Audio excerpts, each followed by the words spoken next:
Game Changers is proudly brought to you by Bundaberg Ginger Beer.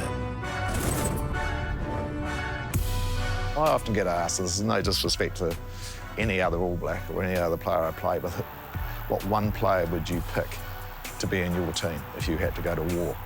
And it would be Zinzan Brooke. Probably the most competitive man I've ever met.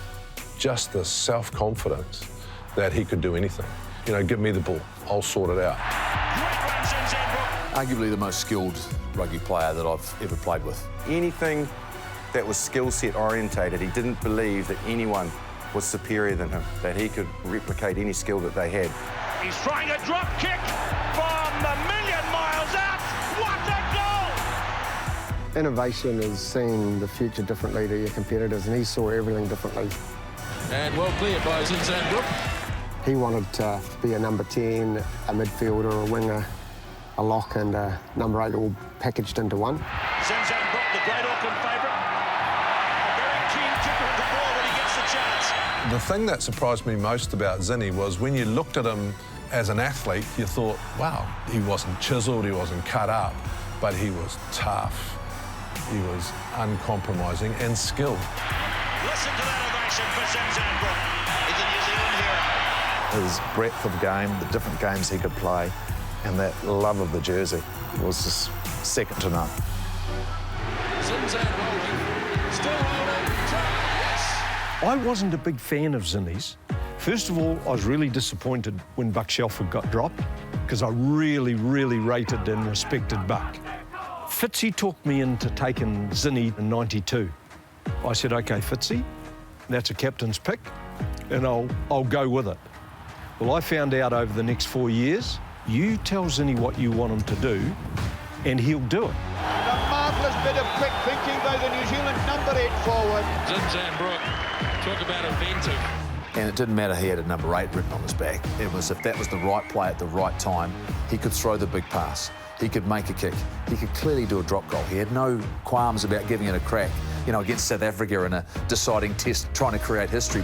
That was a very crucial moment of the test match. We were hanging on big time. I know that it'll look like a typical Justin Marshall pass, which is quite shit, to be honest, but what actually happens is when I turn around, I do hear this yelling, and when I turn around, John Preston was on the other side of me. When I turn around to pass, just before I'm about to let the pass go, I see it's Zinny that's standing there deep in the pocket, calling for the ball.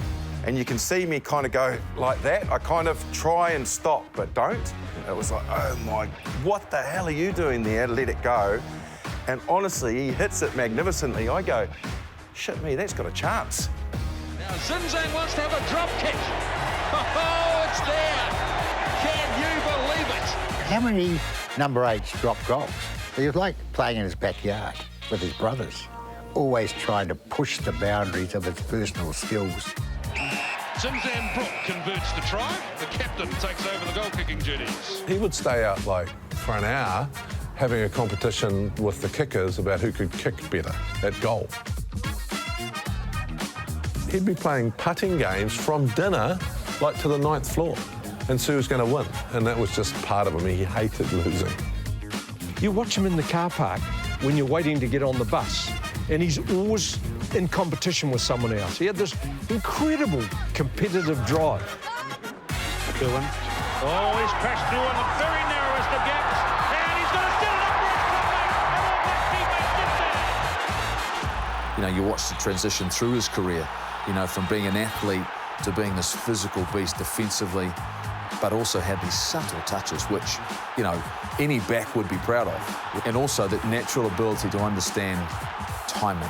When was the right time to do something? And that was Zinzan Brooke. If you got that massive love of the game and you're always trying to push your skill level to a higher level, what a great combination. Always loved playing with him. But Zinny had a point of difference that was global. There's no one else like him. Oh, he was one of a kind. I know, Jeff, you always describe him as a 10 in a number 8's body. There wasn't anything he couldn't do, and he had all of those skills. It got to the point where it was just easier when you're on tour to let him win, and that's coming from someone I love to win. but it was just easier to let him win because At what? What at sorts of anything. things? It just got to the point where he'd push it and push it and push it and not stop. And keep going, whether you're playing cards or kicking a ball or playing pool or table tennis, because he just wanted to win the last game because in his mind that meant that he won. He'd be down 10-0, but if he won the 11th game, didn't matter.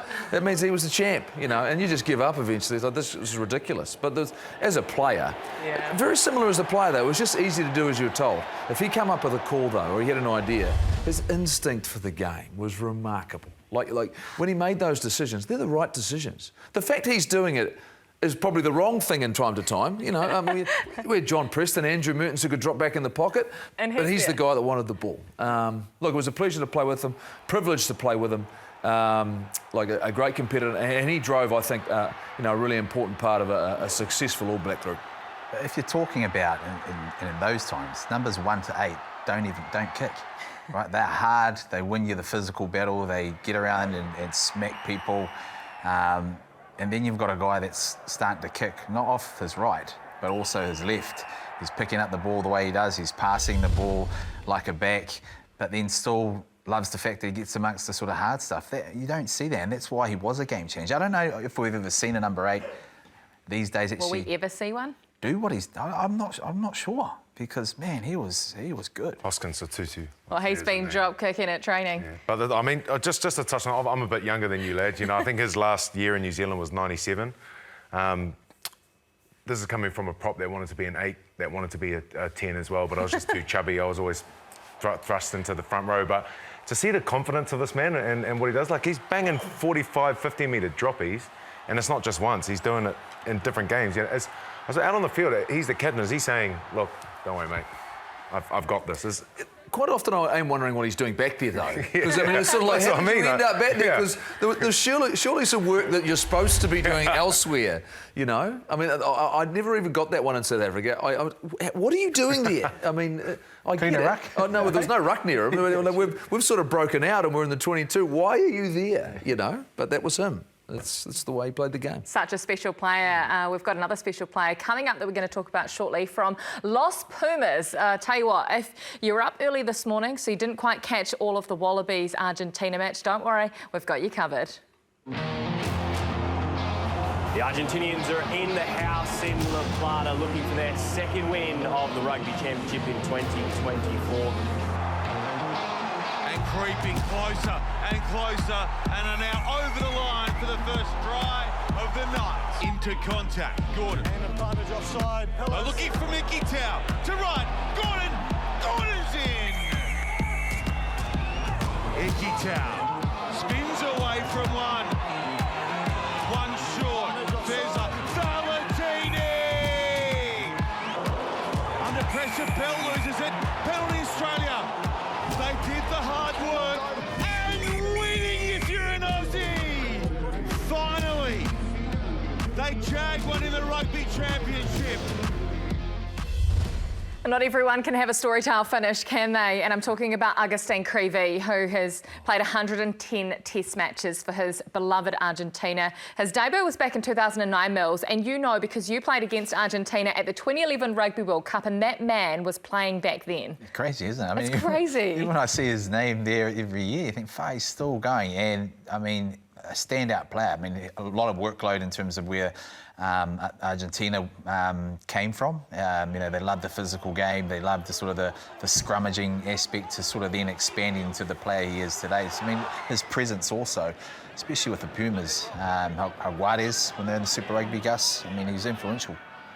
He's a man that you can look up to. I think you think of all the greats in Argentina, Pichot, Contepomi, he's up there with them, and I've played against him numerous times, and you saw what it meant to him when they beat the All Blacks, how proud he was, and that just sums up the man he is, a true warrior. We got familiar with him when the Jaguares came in. We just saw him so often that all of a sudden, and he had sort of a 2-year period where he was arguably the best in the world in the position.